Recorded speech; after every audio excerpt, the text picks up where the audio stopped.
আসসালামু আলাইকুম বন্ধুরা, আজকে আমরা কথা বলবো যিনি এই বৈদ্যুতিক সাবস্টেশন তৈরি করেছেন। সরাসরি আজকে তার সাথে কথা বলবো এবং তিনি এখানে কি কি সংযোগ দিয়েছেন তা আজকে তার থেকে শুনবো। এই যে আমাদের সেই বিদ্যুৎ সাবস্টেশন, এটা যে আবিষ্কারক সে এখন আমাদের সামনে আছে।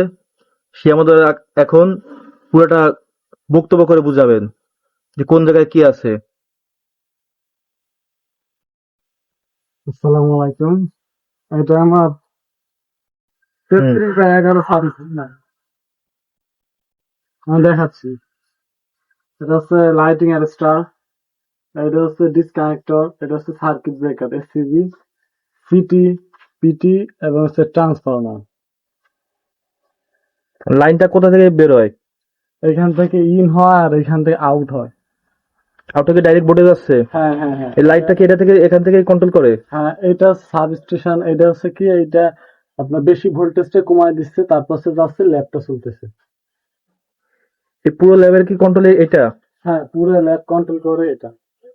এখানে কি কি কাজ করা হয়? এইখানে এই সাইডে হচ্ছে আমি রাসায়নিক বিক্রিয়া করি, যেমন অনেক ধরনের সেল গঠন, তারপর হচ্ছে অ্যাসিড পর্যবেক্ষণ, ক্ষার পর্যবেক্ষণ, লবণ তৈরি, এই সমস্ত রাসায়নিক বিক্রিয়া এখানে করি। আর এই সাইডে হচ্ছে ইলেকট্রনিক্স এবং সেন্সরের কাজগুলো করি।